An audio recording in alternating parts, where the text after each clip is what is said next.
What if your success isn't just about what you know, but how well you understand yourself? What if mastering your emotions could unlock your greatest potential? Emotional intelligence, it's the skill that nobody teaches you, but everyone needs. It's your ability to recognize, understand, and manage your emotions while connecting authentically with others. It's not about suppressing feelings or being overly emotional. It's about awareness, control, and using your emotions or emotional data to guide your decisions. In this episode, we'll tease out 4 energies that shape your emotional world. And at the heart of it all, self-awareness, the secret ingredients that turns knowledge into real-life impact. Are you ready to understand yourself better? To lead with clarity? To build stronger connections? Then stay with us, because what you're about to hear could be the key to unlocking your best self. Today with me, I have a repeat guest from the first season, Debbie's boyfriend, Zoe's pop-up, one of my favorite people in this whole wide world, who I've come to know dearly over the last couple of years, my emotional intelligence coach, the president, in order of importance, by the way, and the president of EI Assessment, Mr. John Hughes. John, welcome back to the Me Inc. podcast. Thank you very much, Nigel. Great to be back. Great to be back. I followed from your first season. I followed how you introduce yourself. Yeah. I hope I was spot on. Yes. If I had a business card, it would say everything like that. My husband first, father, pop, it's all those things. Oh, yeah, you upgraded to husband from boyfriend.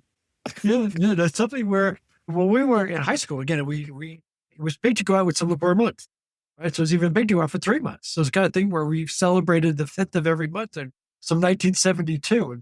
In fact, I guess the last time we acknowledged it was earlier this month. Oh, really? Yeah, March 5th. Wow. First thing in the morning, she says, she said, happy anniversary. You missed it. It's like we're trying to acknowledge the 5th of the month before the other one. I like that one. So John, if you were to explain to the world who you are, and it's one of the things I like people to tell them who they are rather than me just reading accolades. Explain to the audience who's John Hughes. Yeah, I think I'm a recovering psychotherapist. I always wanted to be a psychotherapist when I went to college and everything. In graduate school, studied counseling. How I did some family counseling and marital counseling, and then I was fascinated by the skills, but didn't want to necessarily be a family counselor or a marriage counselor, and found a home for those skills in corporate. And that really happened in 1995. I was working at the New York Times in 1995 is when Dan Goleman's book came out on emotional intelligence. And all of a sudden it gave a framework, it gave language, and it was growing, right? In fact, after his first book, he said, I got to apply this to business. Sure, his second book was Emotional Intelligence in Business, but he saw the potential for it because it was not only working day to day, but day to day, what are day-to-day functions is leadership. So how does emotional intelligence affect leadership? And he kind of grabbed the concept developed by Salovey and Mayer, because they did the research up in Yale, and they were looking to unravel what are those influences that help us make decisions.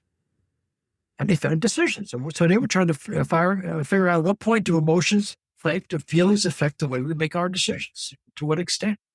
So it was that research that kind of leveraged Dan Goleman going forward. And Dan Goleman kind of went off and not only wrote his books, but also contributed to the development of self-assessment that was rolled out by Hay McMahon. That was the ECI and the ESCI, the ESCI and the AECI. And both very interesting models, very good models. I think they're still both out there, but they weren't Goleman's original assessments. And I have a copy of Goleman's original assessment because originally Goleman came up with the concept of emotional intelligence as competencies. In other words, he listed the 6 competencies connected with empathy, right? How do you listen to a higher level, listen for feeling, whatever. And he built competencies around 15 different types of skills. It was kind of a complicated model. It wasn't easy to work, but I loved it. And all of a sudden, boom, it was out of the marketplace and replaced with the ESCI and the ECI. And again, they're interesting, but I haven't had a lot of clients that have requested it. Yeah. It's interesting, John. The podcast is an extension of my passion of of connecting with inspiring individuals and then taking some of the insights that they have and sharing it. Yep. So what's interesting about it, I was like, what do you do, John? How would you explain to the world who John Hughes is? And you went right into emotional intelligence. Oh, that's right. That's my insecurities, I got to talk about something I know about. Okay. But all right. So what is it that you do in the emotional intelligence space? And then we'll move on to how we define emotional intelligence. I realized that for the first full season of the podcast, as much as it was a podcast on emotional intelligence, rarely did we ever talk deeply about emotional intelligence. So just tell the world a little bit about who you are now and what you're currently doing. Right now, I'm still the president of EI Assessments, which is an executive coaching firm, which is focused on measuring and developing emotional intelligence skills in staff and executives and managers. It kind of goes across all different types of industries and job sets. And through that work, I've started, you mentioned before, uncover some research collectively, what's been the impact of the pandemic over the last couple of years. It's also led me into, I'm currently a senior lecturer with Texas A&M, working for their engineering department around developing emotional intelligence in engineers. And I'm also a adjunct instructor with the University of New England, where over last summer I created a program on emotional intelligence development and its connection to leadership. It's like roots that kind of spraying out all over the place, the topic. I am already getting excited because I did some research and we both shared that book, Emotional Intelligence Habits, right? Yep. And I'm going to go back to that soon. Before we get into it, my definition of emotional intelligence, and I'm pulling some of it from, in the most simply stated way, from that book, Emotional Habits. And emotional intelligence is managing the conversation between the emotional part and the rational part of your brain in pursuit of excellence. That's been my new working definition of it, in that all emotions are processed in the same spot. They run through the brain in the same way. So the emotional intelligence space is then developing the ability to understand the impact on emotions on oneself, and at the same time, understanding the impact on emotions on others. Yep. So, and again, in that same pursuit of excellence, it's not about being emotional, but it is about understanding emotions and being curious, being an emotional scientist, as you most recently taught me or talked to me about. So that's my definition of emotional intelligence. How do you improve that, or how do you synthesize it in the way that would be helpful to individuals listening? I like the association between emotional intelligence and energy.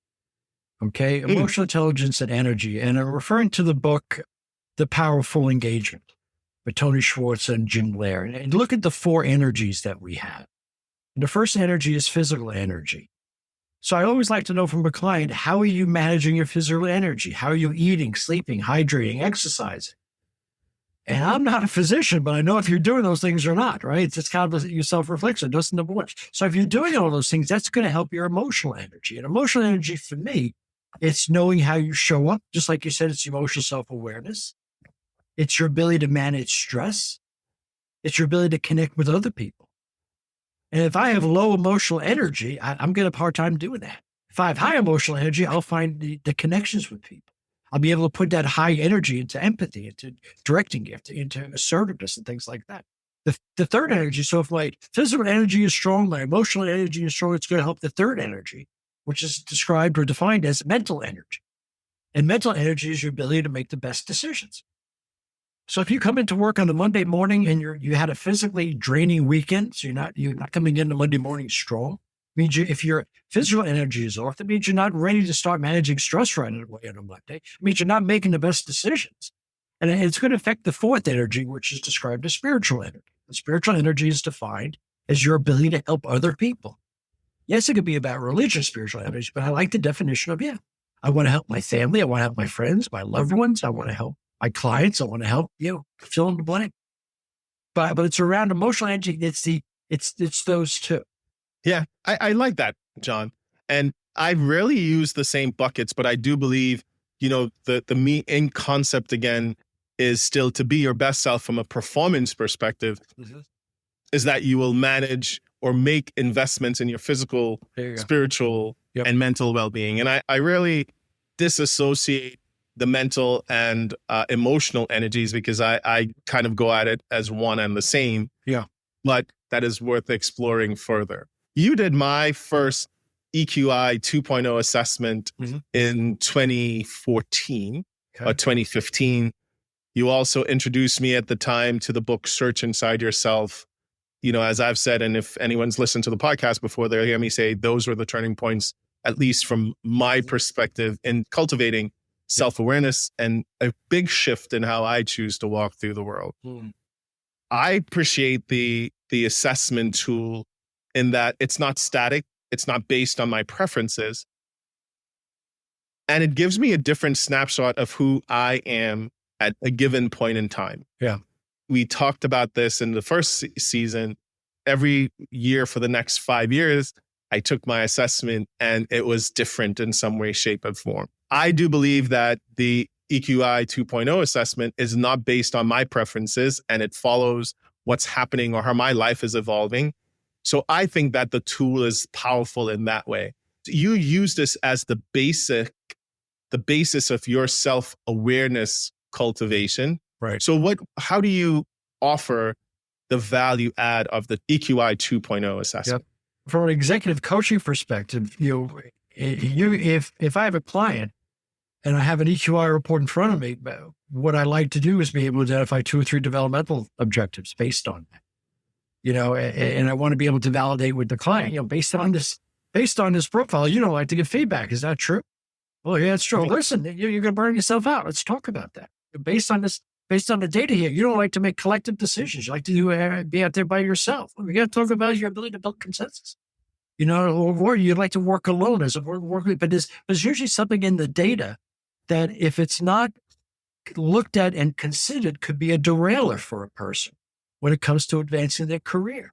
My job is to first listen to the client's story. Where have you been? Where are you right now? Where are you going? And I like to do that in the first 10 or 15 minutes of the discussion. Then from there on, let me take over the data and tell you, based on what you've told me, let me tell you how the data's complementing your story. Or every once in a while, I'll say, listen, the data, help me with the data. You have to translate this for me. I'm not sure what this means. So it's not as if I look at the data and I know the client 100%. I know a good chunk of what the client's all about and their strengths. And that's where I like to be able to say, how do you leverage your strengths to increase some of these other numbers? I see it as positive psychology, if you will. Strength-based coaching, if you will. Yes. What made you gravitate to the tool after your career in counseling? Great question. At the time that came out, I was working at the New York Times. Probably one of the most fascinating, intimidating environments you ever want to work in, because I was working mostly with senior executives, a very successful environment. I was not a newspaper guy. I kind of moved over there. When I left IBM, they had a kind of a training and development position open, and I just kind of slid into the job. Next thing I know, I'm coaching executives. Next thing I know, I'm working with the head of advertising. So I really was leveraged. The opportunity was incredible. But there was a part of learning about the job and learning about the industry that kind of challenged me every day going into that building. I was there for 15 years. Every day, there was a little bit of an imposter I felt walking in there. Which could I live up to the expectations of what was expected of me as a person who's been interfacing with executives every day? And in an organization that went through tremendous growth. We're talking about the early 90s. So newspaper, at one point, the New York Times was like a 12-part paper that would come out on Sunday. It was almost 20-pound piece of, Sunday edition. I don't know if you remember them. They were ridiculously large. So we went from there to 1998, and boom, after 98, the advertising cliff, just newspaper went off the cliff. And everything was now shifted online. You didn't make as much revenue. Remember, 1998, they celebrated $1 billion worth of advertising revenue for the newspaper. $1 billion. And that was last year. After that, it all dropped from the newspaper. But I was there during that transition, and it was tense. It was angry. It was, you had competition within the organization between the online sales and newspaper sales. It was ugly time in a way.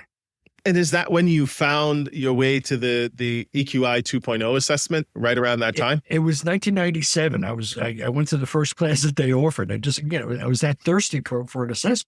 So 97 is when I got certified to EQI. 98 is when they was the highest revenue advertising, and then boom, started going down after that. And that was when between 98 to 2008, all the work at the New York Times I did in coaching people involved the EQI. If I could wave a wand to go back to all those people I coached back then, I wish I'd go back and talk to them. Because I'm a far better coach now than I was back then. You know what I mean? Because I saw some data. I was like a deer in the headlights. How do I tell this person they're not happy? But John, what's interesting is that you were still doing your best, right? At the time. So you were still giving it for your aptitude. You were still giving it your best, John. Yep. I like to think about it as, as a former athlete, I like to think of the assessment as really a data-driven way of managing me. Yes.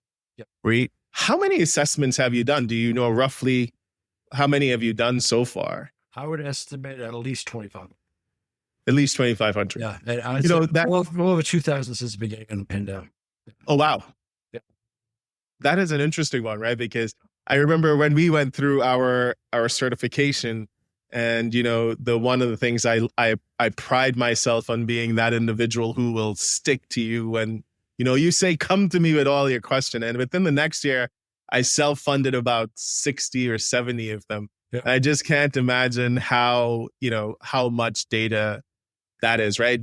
Over that time. What did you learn? What would you say before the pandemic? And I know we've talked about this, and the pandemic is our new normal. What would you say was, for the assessment you did pre-pandemic, what were some of the key takeaways? And I remember, the first time you actually spoke to all the vice presidents at Prudential, you had a series of insights when you came into us. But what were some of the key themes that you pulled from the data pre-pandemic? Pre-pandemic, we're talking 2019, right? Up until March of 2020. I collected all the data up until then. And what it was is wonderfully healthy. And by that, I mean, you're a very strong goal-driven workforce. Your people knew where they were going to be in the future. They had career plans. They had, to the best that they knew, they could see the future out there. They knew what their goals were. There was a sense of confidence in the future. There was a sense of predictability about the future. There was some professional fear, but there wasn't societal fear. In a sense that we're all experiencing something pre-pandemic, right? Connections were strong, interpersonal relationships were strong, empathy was strong. So all the numbers across the board, it was what I would describe as emotionally intelligent, emotionally healthy.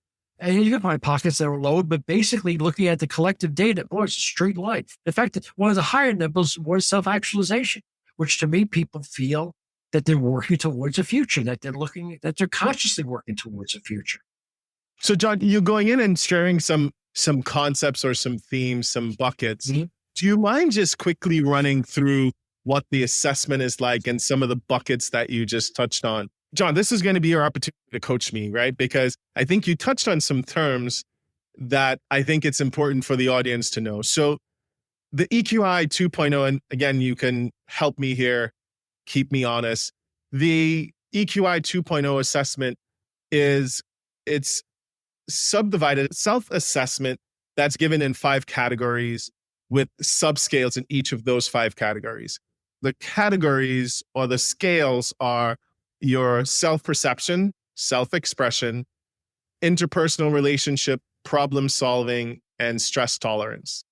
And then within those areas, this is how your internal voice, how you express yourself, how you build and maintain interpersonal relationships, how you actually problem solve, and how you manage and tolerate stress.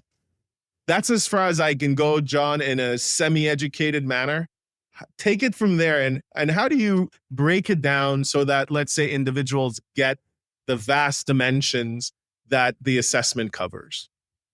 The first thing I look at, again, I'm looking at the data, pre-pandemic and comparing with 2024, which is the last time I summarized it. And what I did was basically I mark at the end of every March. And what I do, I'll take a year's worth of data from last year, from March of 2024 to March of 2025, and I'll summarize again to see if there's been any changes. From my perspective, the biggest changes, number one, is around, again, self-actualization. That's that view of a future. It's just something I'm going to be doing differently after.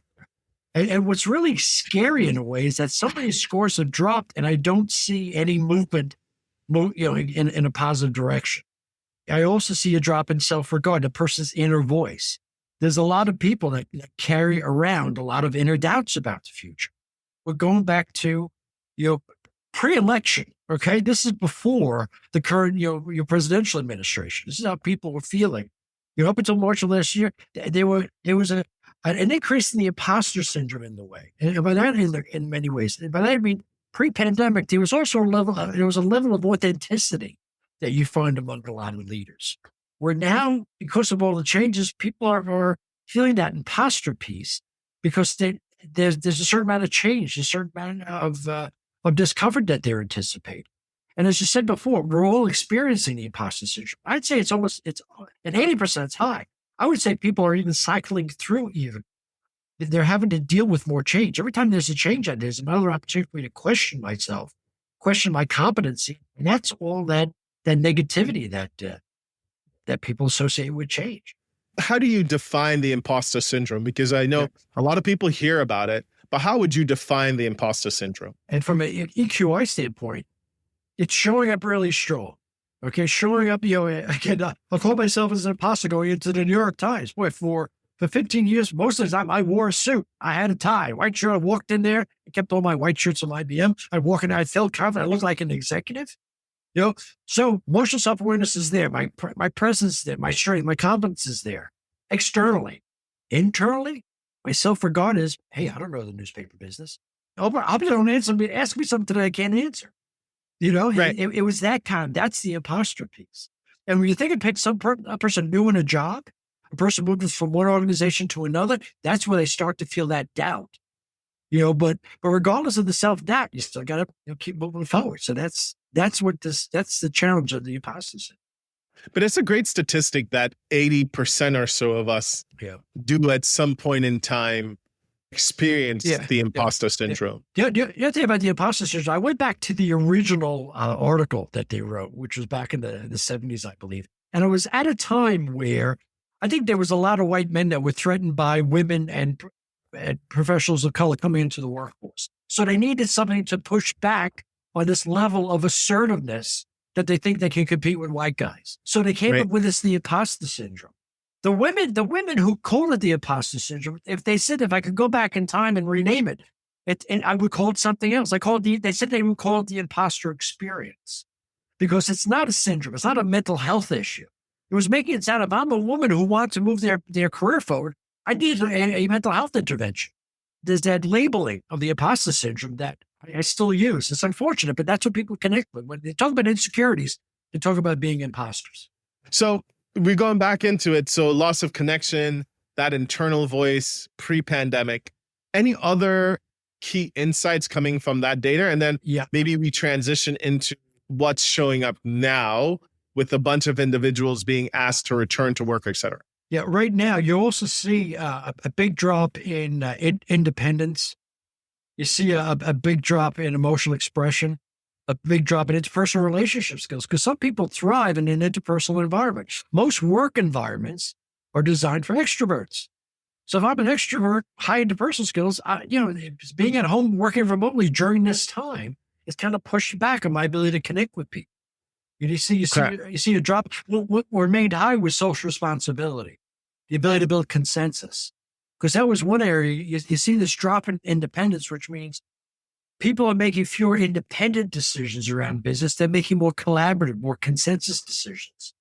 So if you're not a good consensus collaborator, you're going to have trouble in today's new professional environment because that's what it's expected of.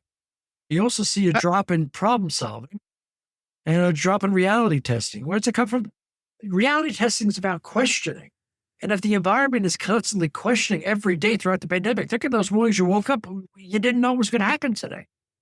You didn't know from work, from a medical standpoint, from a social standpoint, you didn't know what was acceptable to you. So the burnout was there. Yeah, and optimism, not a surprise. Optimism was lower as well as stress tolerance. So these are the scores that, from what I've seen, again, we haven't bounced back from yet. And so that's a little bit about what's happening since then. Right. Like what's been happening since the pandemic. So it's almost like a loss of identity, if you will. I would say yes. Yes. And identity is very, very important.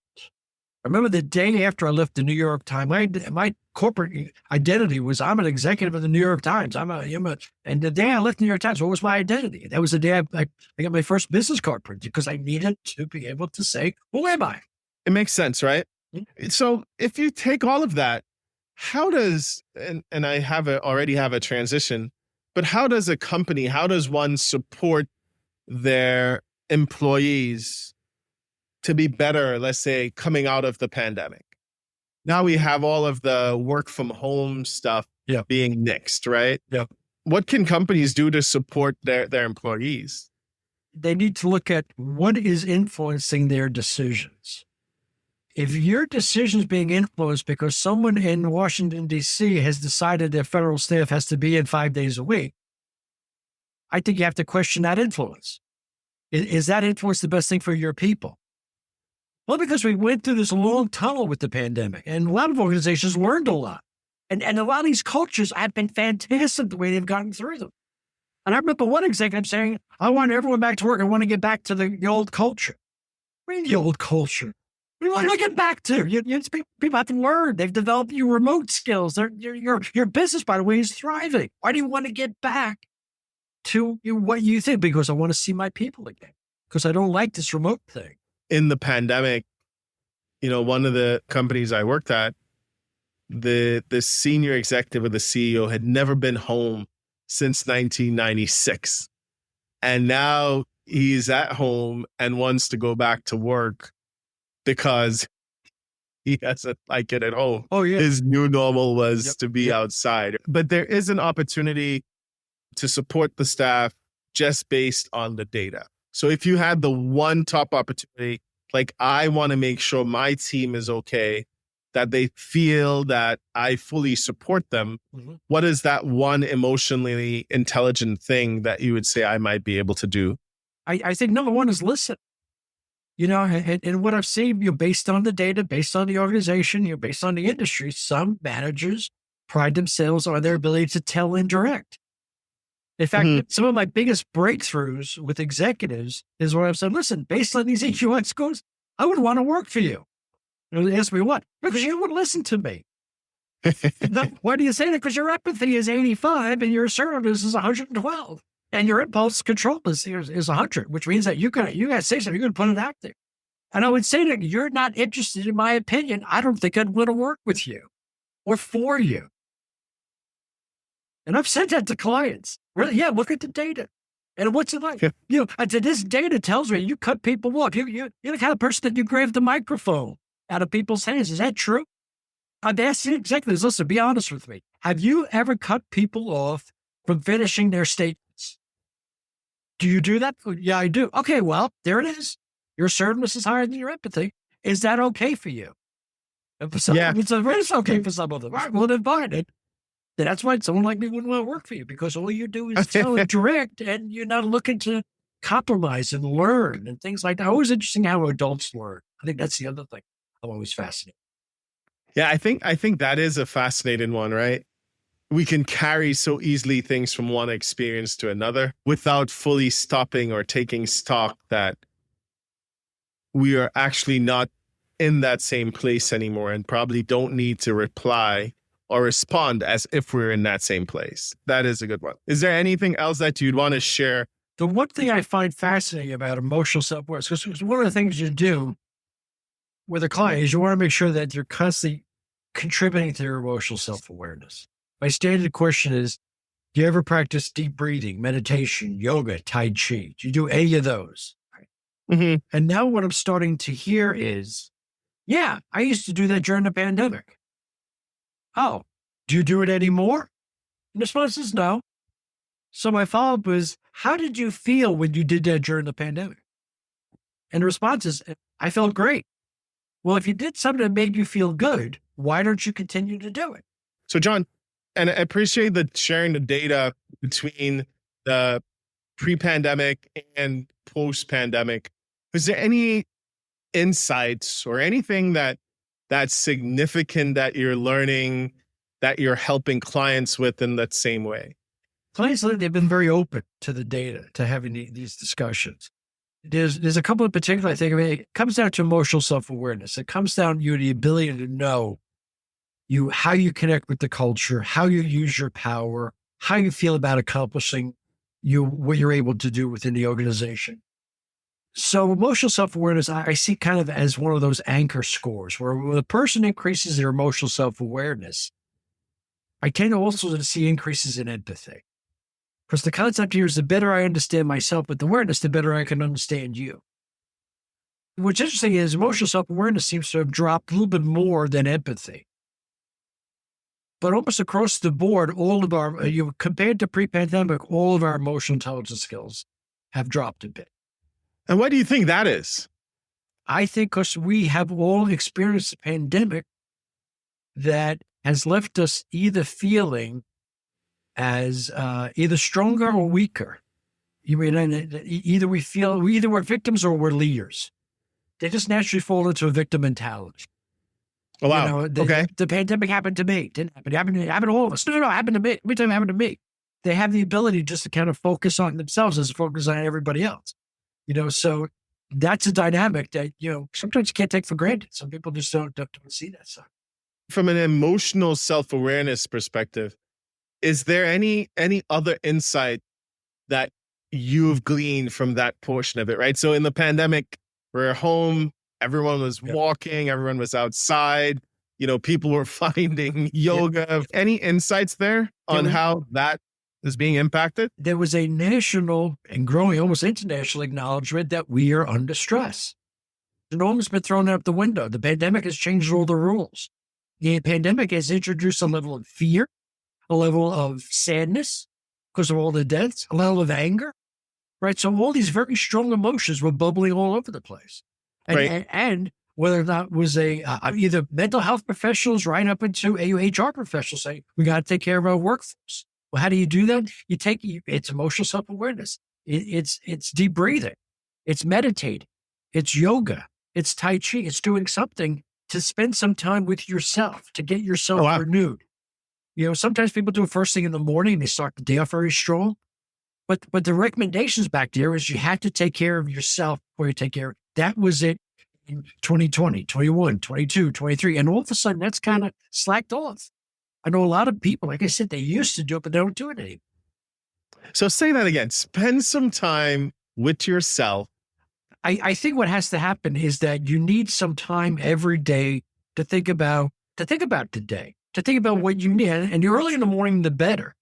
Yeah, I like to have a little self-reflection to start the day. Oh, and yes, what do you have? What do you appreciate? What are those things that have happened to you? Call it luck, call it, kismet, call it whatever. But as a result, you're having a pretty good life like that right now. That's acknowledgement.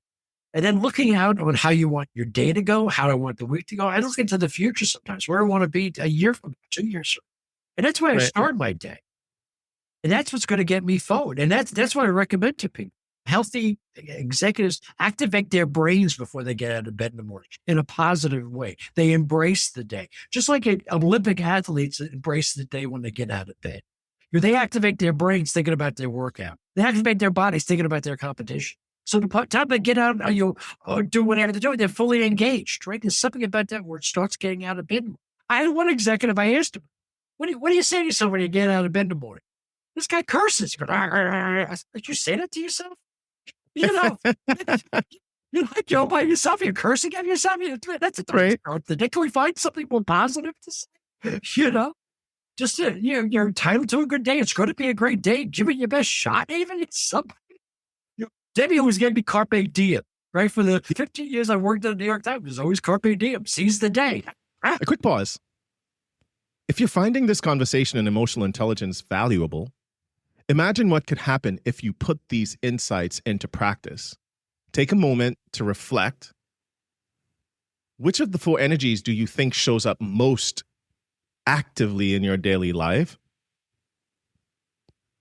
And how might greater self-awareness help you lead, connect, and grow? If you're enjoying the episode, don't forget to subscribe, share with a friend or colleague, and let us know your thoughts. Now back to the conversation. Is there a reason why you think it went high and is now going backwards?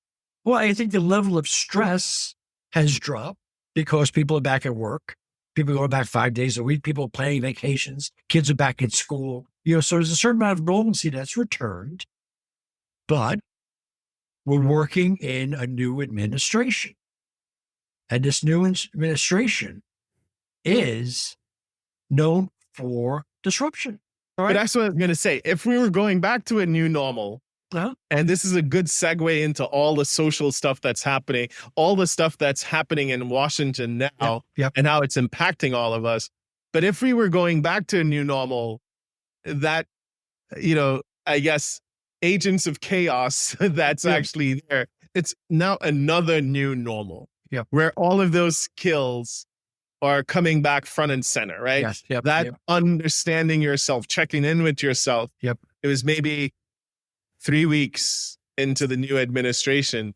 And I was telling a friend, I was like, well, we're just shy of a month, but we have another 3 years and 11 months to go. Yep. So buckle up, right? So we're still early.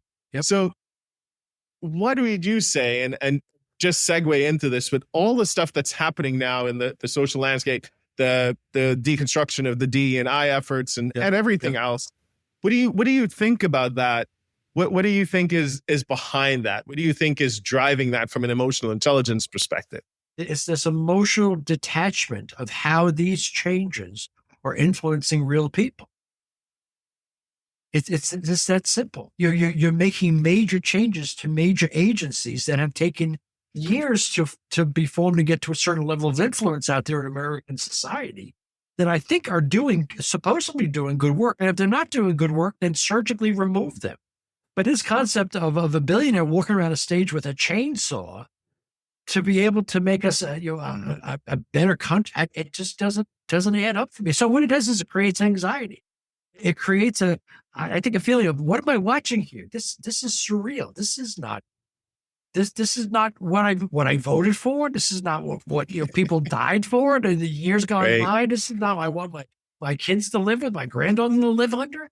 There's this real sense of honest dysfunction. What's driving it? The number one word I think is greed. It's money.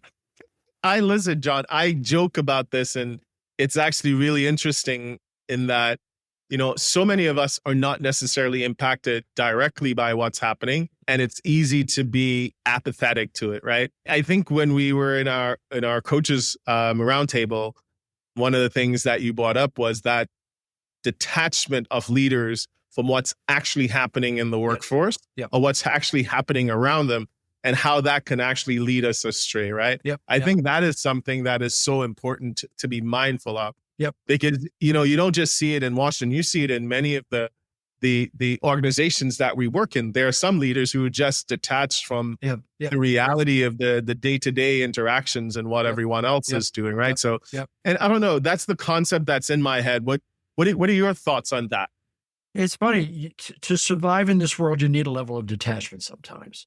Right. Because, particularly being a natural empath. I've had empathy. I have a very strong level of empathy. So sometimes when I'm seeing something, when I see somebody cry, I just well up myself. It's just something that's always been part of me.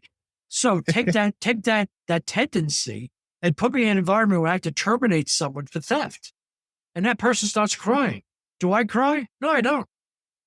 It's a different emotional detachment there. You've done this to yourself. You got yourself fired for theft. You can cry, but I'm not going to sympathize with you. But if you're a pet owner like me and your dog is dying of cancer, don't tell me that story. I mean, I'm going to fill up. There's certain emotional connections that you allow yourself to make. So then, how do you think that emotional intelligence as leaders, as people, as we're interacting with each other, how do you think that we can then contribute to a more inclusive environment? First of all, you have to, if you're head of an organization or head of a corporation, you have to want an inclusive environment, right? You have to go out there and determine what does being inclusive mean to you? What does it look like? How does it show up within the organization? And that to me is the distinction between diversity and inclusion, right? If I had to pick one of them, I'm just thinking this out loud for the first time, so I don't know what we're going to say. But if I had to champion one of them, I'd rather champion inclusion than diversity. Because I can see diversity out there. You can have a wonderfully diverse workforce, and your turnover could be 100% every 3 months. Right. That's not inclusivity. Now I may not see diversity out there, but if people feel engaged and they're growing and they have the vision of the organization behind them, that's being inclusive. I don't know if you remember this, right? But, you presented that idea to me 2 years ago. I was preparing for a talk at a conference. And just so the audience knows, whenever I talk about emotional intelligence or anything else that's in the HR space, John's my hype man. John's the person who looks at my presentation and gives me new ideas.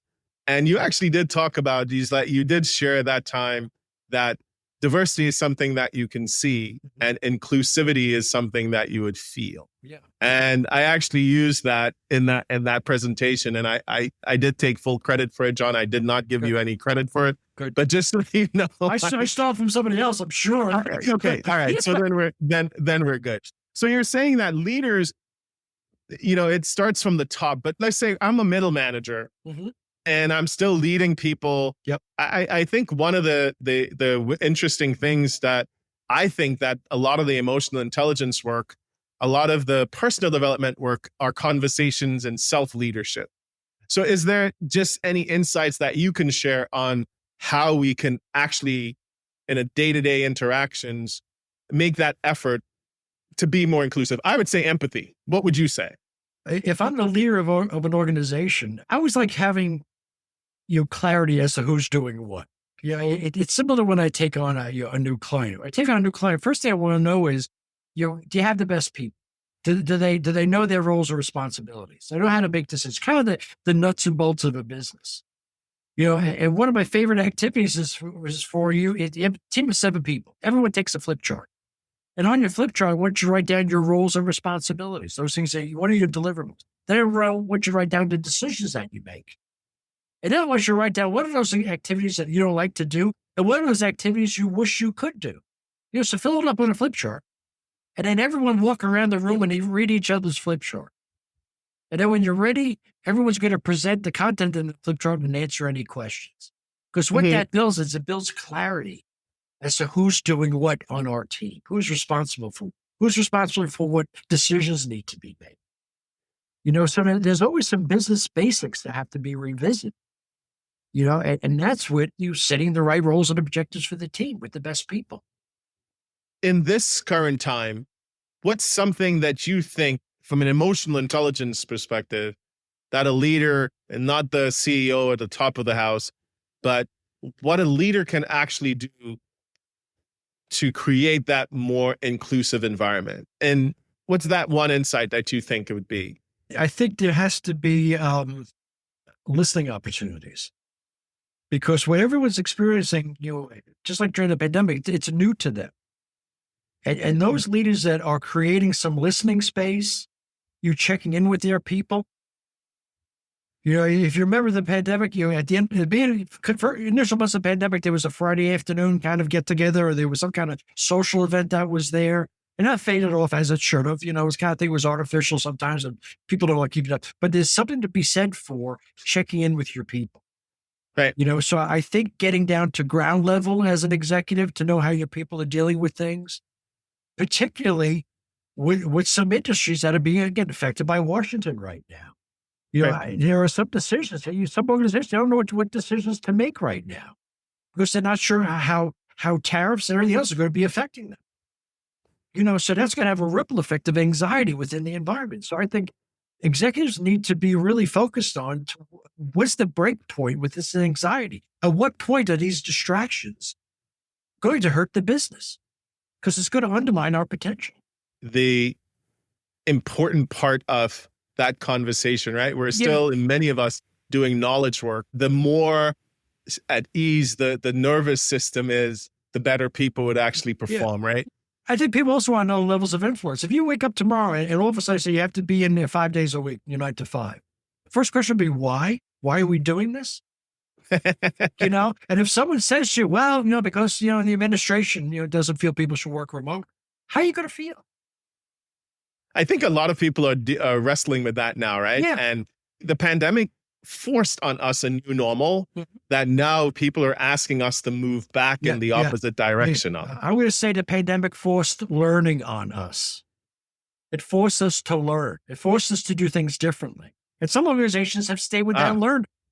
Other organizations want to get back to where they were pre-20. Why? I've seen the numbers. I've talked to the organizations like Biogen, in the pharmaceutical industry. These are productivity has been high.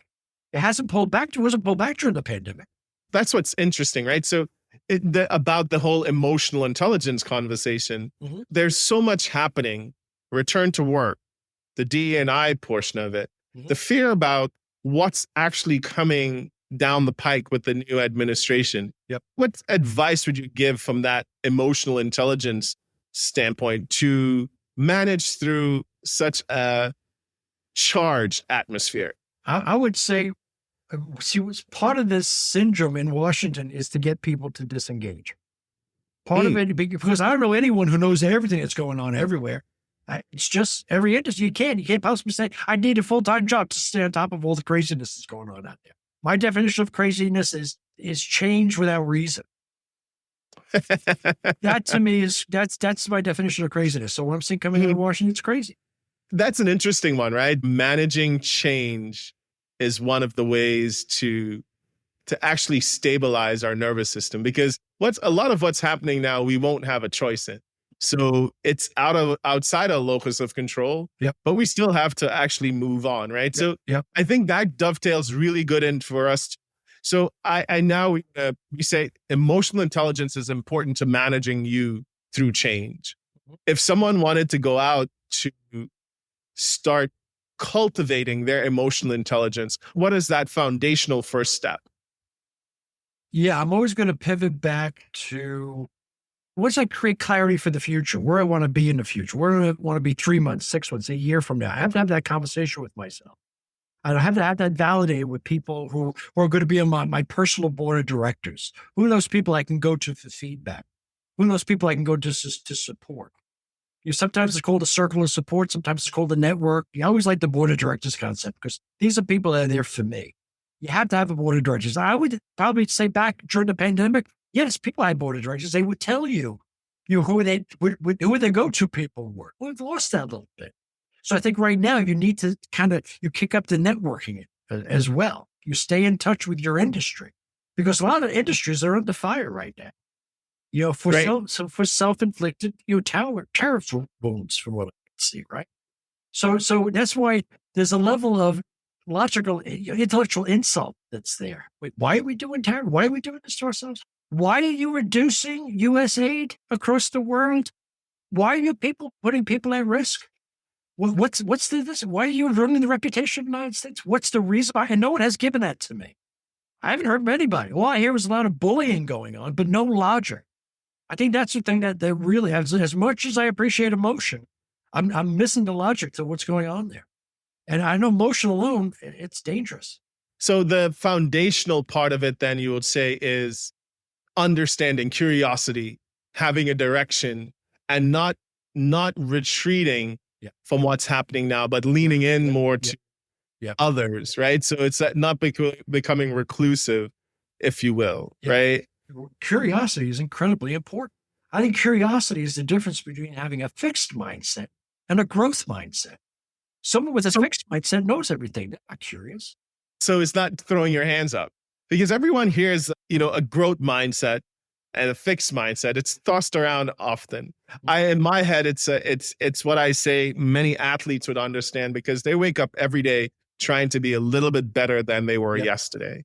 In your context, what is that growth mindset, and how do you see it playing into just, all the stresses and the professional upheaval, the shift in demands that we would have, because there is a significant amount of change that's happening. How do you then instill that growth mindset? You said curiosity. Is there a practical tool? I actually had a client recently who acknowledged that 10 years ago they had a fixed mindset. They knew everything. They pushed back. When they got feedback from someone, they didn't listen to the feedback. They attacked the person giving him the feedback, right? He tended to overshout people. He was loud. He said, "Well, when I look back on all these behaviors, they were fixed. And I thought I was successful. I was making money. Now all of a sudden these behaviors are playing against me because now I want to get into senior management. That doesn't work for people, that style. So you said I had to realize I had to give up my fixed approach to leadership. I realized I had to shift towards more growth. And part of the difference from fixed to growth was he took an EQI. And I had a conversation with him. Look at that empathy score. You're shutting people down. You're talking over people. You're not getting the best out of you. But we had a great conversation. And he credits that with kind of shifting him towards a growth mindset. Where now he had to listen to my feedback. Because he wasn't going to listen to my feedback. I'm going to get another customer who will. So what's interesting is that not a lot of people listen, right? I think if you find yourself in a certain point in life, we become entrenched, right? Yeah. And entrenched in our thinking and entrenched in our belief system, especially if we're successful. Yep. It's the people who actually will continue to seek it out without hitting the wall. I find that part of the population is really, really small, right? Yep.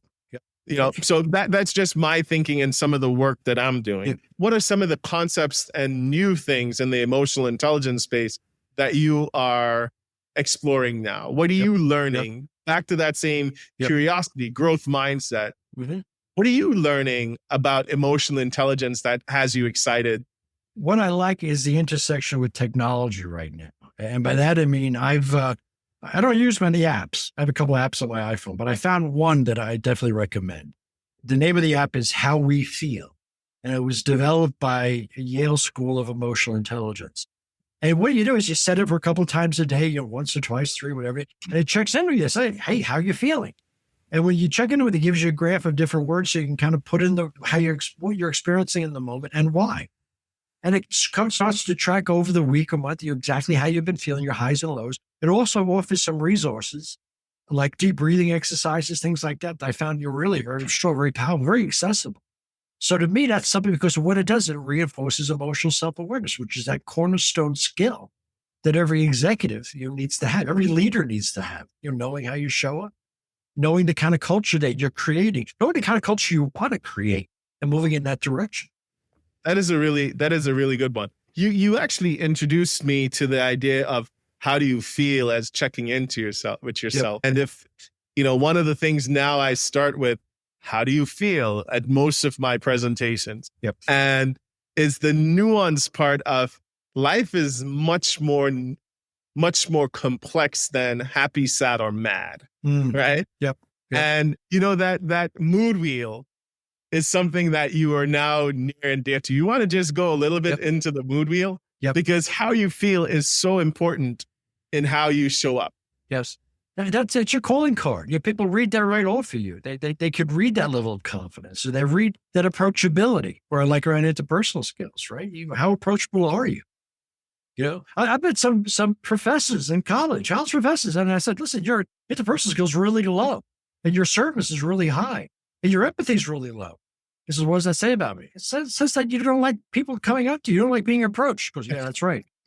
I said, you're a college professor who doesn't like being approached? Yeah, that's right. And it looks like you create fear in your classes. That's true. Yeah, I like my students to be afraid of me.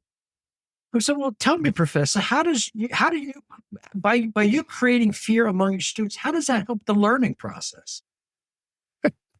It's so interesting that, when we talk about self-awareness, how much of us, we are doing so many things and it's consistent. Mm-hmm. And we never want to see how we can be better or even be open to feedback. Right. That's coming the other way. One of the things that we have on the podcast and how it actually goes is that we want to spend the last quarter of the podcast helping individuals. I want to help individuals improve their emotional intelligence, show up with it. So today I'll flip it around. I'm not going to coach you, John, but you get to coach me in real time. We're going through something at work here now. And I went back to was having some challenges. And I felt that the team, let's say, wasn't as responsive as I needed them to be. Right. And I was getting frustrated. So on that mood meter, I found myself, high in energy, but low in pleasantness. Okay. Right. Yep. In some of the interaction. And then I realized that in reflecting on it, I wanted to make sure I had a constructive conversation with the team. I realized that I was high on emotional self-awareness. So I know what I was feeling, but I wasn't expressing it well at the same level. I didn't have a constructive way enough to share what I was feeling. I'm a poker player, right? Like I think for years we had talked about this, that I prided myself on not having individuals know how I'm feeling, not seeing it on my face. I also care a lot about the team. So my empathy was higher. Like I know we're all going through some interesting times. Everyone's stressed. Someone's new to the job.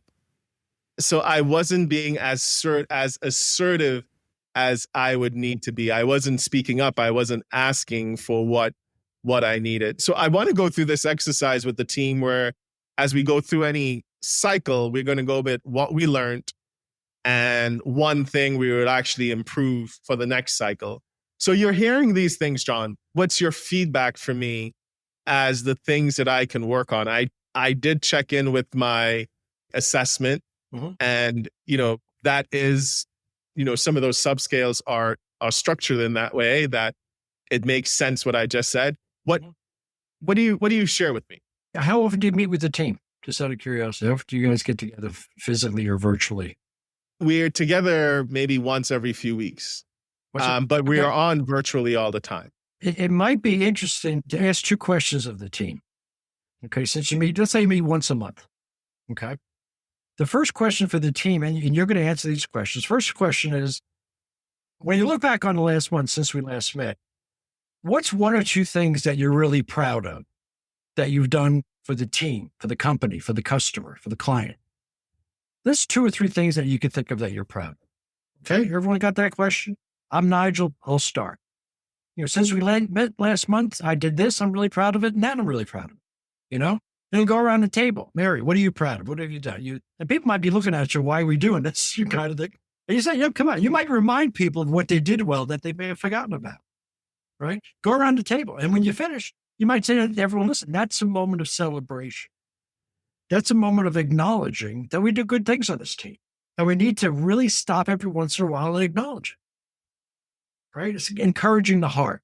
One of those concepts is. Now let's do the second question. The second question, if you reflect back on the time that you spent since our last meeting, what's two or three things that if you could do, you'd like to be able to do them over again? Okay? So if you reflect on the last month, list two or three things that if you could, you'd like to do over again. Now, if I had yesterday to do over again, there's a couple of things I would have done differently, right? Now, all right, I just think so. You go first, or let me tell you, if I had to do the last month over again, I would have done this differently versus that for the business. Or I learned I would have done that versus that. Let's go around the table again. What would you have done differently? What would you have done? Everyone tells you what they would have done. I would say that's a moment of learning for the team. That's a moment of me telling you what I would have done differently in a safe environment, which I think what we want as team leaders. We want people to be able to share their learning without any kind of repercussions. We talk about it, but we never kind of demonstrate it, right? And that's just that's a team culture thing. It's also a great feedback lesson. So a feedback approach. You come into my office and you give me a report, and I'm not, there's a couple things off. I say, Nigel, what do you think I did really well pulling this report together? And Nigel, if you had to do this report over again, what would you do different? That's our opportunity to talk about your performance as opposed to me telling you something. Because people like to talk, they like to engage. So those are ways and that's a culture for the team. But again, celebration and those types of acknowledgments, I mean, that's something I think every team could use a little bit more because everyone likes that kind of recognition. I like that, right? So I'm actually going to do that. So we get those two things. And then, so that's for the team. So we get that, we cultivate that self-awareness. But anything that I can do with the profile that I just showed you, right? Yeah. With the stuff that I just shared with you on how I would actually develop some of those things. What is your opportunity when you meet with them one-on-one? To talk about career, to talk about assignments, to talk about whatever. You might go in with a little bit of an openness towards feedback. You might wonder one or two questions. First question is, listen, you come into my office, John, listen, I'm doing a little feedback circle. I do this every couple of months. I'm going to start doing it now. Tell me something that I've done really well over the last couple of months. What? Yeah, tell me something I've done really well, in terms of the job and working for you. Yeah, tell me something I could have done differently, could have done better from your perspective. Same concept, right? About going one-on-one with people. I want to make Okay. sure that the environment is, I want to be open and sincere about it. If I say, well, Nigel, I can't think of it. Well, John, listen, I'm going to come back again. I want you to think about it. Because you're one of my touchstones for feedback. That's why organizations hire people like us to come in and ask those questions. I think though, what I was trying to get from you, John, and let me make sure I mark it down, in that personal part of it. So what I said was the poker face, too high on empathy, low on emotional expression, high on emotional self-awareness, and then low on assertiveness. So I was going, was there anything that's particular that you can actually guide me to for that, right? For that issue Sure. that I would have, right? So that's where I was going. So if you wanted to like reframe it and give me a little bit of guidance around that, then that would be amazing. So part of it, I think it always comes down to my mind, the relationship between empathy and assertiveness, right? Empathy is your ability to take it in. Assertiveness is your ability to speak up, to guide, to direct. So your tendency is to be high on empathy, but low on assertiveness. You're not going to be out. Your preference is not to necessarily direct them. You're there, not standing over. You're there to develop their critical thinking and for them to do some independent problem solving, decision making. So there's a part of you that's constantly looking for that balance between empathy and assertiveness. Now, when it comes down to them, I think the assertiveness part of the way the assertiveness may manifest itself is they may not be clear on what you expect from them. So it's worth checking in on the clarity that they have towards the goals. Might ask them a simple question. John, on a scale of 1 to 10, 10 being very high, how clear are you on your deliverables between now and the end of the year? Right. Well, okay. I'm a 7. Okay, let's talk it because I got to get you up to a 10. Got it. Or I'm a 2. But try to quantify the range a little bit because it gives you a starting point. So simply stated, work on being more clear with what I would require of them. I think so. Because by you giving me that clarity, then you have to study me. Because if you're saying, okay, here's the clarity, John, here's what I want you to deliver over the next couple of months. As you're giving me the assignment, you're watching me. Right. And you're watching me in a way that's where the empathy comes in. Because you want to ask yourself, is John going to be successful with this? Am I picking up a successful vibe here? Or is John wiping his head? Is he disengaged? Is he doing other things as I'm giving him this assignment? What am I picking up to ensure he's going to be successful here? So sometimes just do the dump and run. Here's your assignment. I'll see you in a couple of weeks. How do I know you're going to be successful? I got you on that one. If the listeners wanted to contact you, how do they find you? Probably LinkedIn is perhaps the easiest way. But they can contact you and you can contact me. I will make sure in the show notes we will put it in there and how they would find you. But that's the one way. Any thoughts that you would want to leave the audience with about the importance of emotional intelligence today? I think, unfortunately, you have to anticipate a level of stress. It's almost as if, and again, I go back to that intellectual, logical insult. There are things being done nationally that don't make sense, right? So you have to monitor your input. You have to listen to the news. But I think you also have to stay connected to other people. And that's where there's a similarity between what's going on in Washington and the pandemic, because you don't have control. And something's going to be worse tomorrow. We haven't seen the worst of it yet, I think is one way of looking at what we're dealing with right now, which means that we have to go back to those stress tolerance, your emotional self-awareness, mindfulness techniques that people use during the pandemic. The reason I said it because I've been using them myself. When I wake up in the morning, I start to think about all the people that are suffering out there. Like, man, okay, how do I take care of yourself? I can only affect my own life right now. I like that, right? So you back to the way you started was making sure that you practice the right self-care so that you can go out and accomplish the things that you would want to do. Any resources, I think, one of the game changers for me was the book Search Inside Yourself. Yep. But any new resources that you're finding that you would want to recommend to the audience? Yeah, this came out 2 years ago. It came out in 2022, Stop Overthinking, by Nick Trent. I keep it right next to me because I meet a lot of executives, right? They have we're talking about the imposter thing. I show very strong, but I got a lot of doubts. I worry a lot.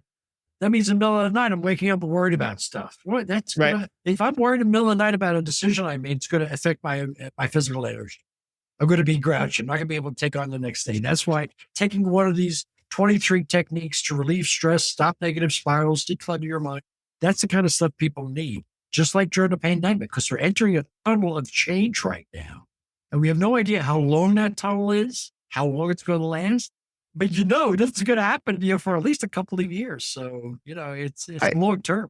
I really like that, though. We're entering a tunnel of change and we don't know how long it'll actually be. So that is amazing. John, I would say on that note, thank you for the conversation. We had a definition of emotional intelligence and just kind of what the data is actually showing.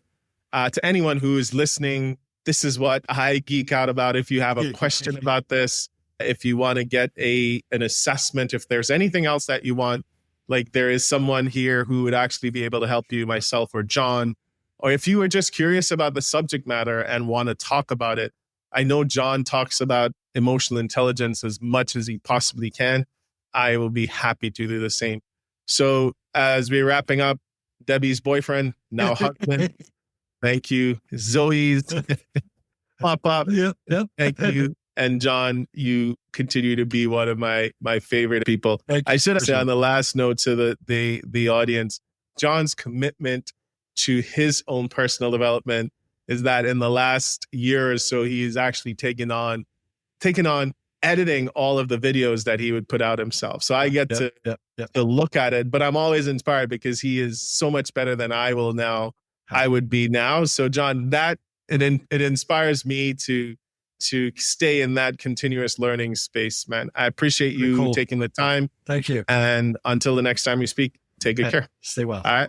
Today, we explored the power of emotional intelligence, what it is, why it matters, and how the 4 energies and self-awareness can transform the way you lead and live. Remember, understanding yourself is the first step to understanding others. If this episode resonated with you, we'd love to hear from you. Connect with us on social media, share your insights, or leave a review. Your journey to greater emotional intelligence starts now. So let's keep this conversation going. And until we meet again in this space, take very good care of you.